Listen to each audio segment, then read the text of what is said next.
ಇನ್ಮುಂದೆ ಎಸ್ಎಸ್ಎಲ್ಸಿ ಪರೀಕ್ಷೆಯಲ್ಲಿ 35ರ ಬದಲಿಗೆ 33 ಅಂಕ ಗಳಿಸಿದ್ರೂ ವಿದ್ಯಾರ್ಥಿಗಳನ್ನ ಪಾಸ್ ಮಾಡಲು ಶಿಕ್ಷಣ ಇಲಾಖೆ ಮುಂದಾಗಿದೆ. ಅಲ್ಲದೆ ಕನ್ನಡ ಸೇರಿ ಪ್ರಥಮ ಭಾಷೆ ಪರೀಕ್ಷೆಯನ್ನ 125 ಅಂಕಗಳ ಬದಲಿಗೆ 100 ಅಂಕಗಳಿಗೆ ಇಳಿಸಲು ಕೂಡ ಚಿಂತನೆ ನಡೆಸಿದೆ.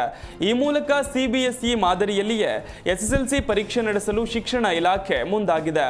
ಎಸ್ಎಸ್ಎಲ್ಸಿ ಪರೀಕ್ಷೆಯಲ್ಲಿ ಕನ್ನಡ ಸೇರಿ ಪ್ರಥಮ ಭಾಷೆಯನ್ನ 125 ಅಂಕಗಳಿಗೆ, ಉಳಿದ ವಿಷಯಗಳ ಪರೀಕ್ಷೆಯನ್ನ 100 ಅಂಕಗಳಿಗೆ ನಡೆಸಲಾಗುತ್ತದೆ.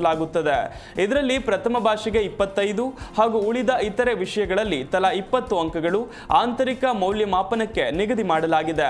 ಸಿಬಿಎಸ್ಇ ಮಾದರಿಯ ಹೊಸ ನಿಯಮ ಜಾರಿಯಾದರೆ ಒಬ್ಬ ವಿದ್ಯಾರ್ಥಿ ಒಂದು ವಿಷಯದಲ್ಲಿ 20 ಆಂತರಿಕ ಅಂಕ ಪಡೆದರೆ ಲಿಖಿತ ಪರೀಕ್ಷೆಯಲ್ಲಿ 13 ಅಂಕ ಗಳಿಸಿದ್ರೂ ಕೂಡ ಒಟ್ಟಾರೆ 33 ಅಂಕ ಬಂದರೂ ಕೂಡ ಆ ವಿಷಯದಲ್ಲಿ ತೇರ್ಗಡೆಯಾಗ್ತಾರೆ.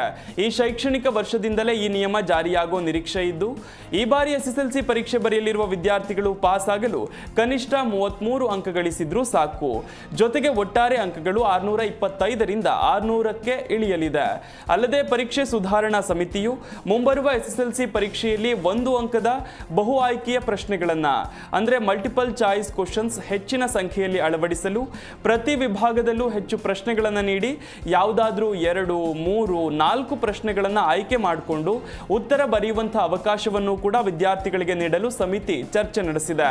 ಈ ಸಂಬಂಧ ಸರ್ಕಾರಕ್ಕೆ ಕರ್ನಾಟಕ ಶಾಲಾ ಪರೀಕ್ಷೆ ಮತ್ತು ಮೌಲ್ಯ ನಿರ್ಣಯ ಮಂಡಳಿ ಪ್ರಸ್ತಾವ ಸಲ್ಲಿಸಿದೆ. ರಾಜ್ಯ ಸರ್ಕಾರ ಶಿಕ್ಷಣ ಇಲಾಖೆಯ ಈ ಪ್ರಸ್ತಾವಕ್ಕೆ ಒಪ್ಪಿಗೆ ಸೂಚಿಸುವ ಸಾಧ್ಯತೆ ಹೆಚ್ಚಾಗಿದ್ದು, ಈ ಬಾರಿಯ ಎಸ್ಎಸ್ಎಲ್ಸಿ ಪರೀಕ್ಷೆಗೆ ಈ ಎಲ್ಲಾ ಮಹತ್ವದ ಬದಲಾವಣೆಗಳಾಗುವಂತಹ ಸಾಧ್ಯತೆ ದಟ್ಟವಾಗಿದೆ.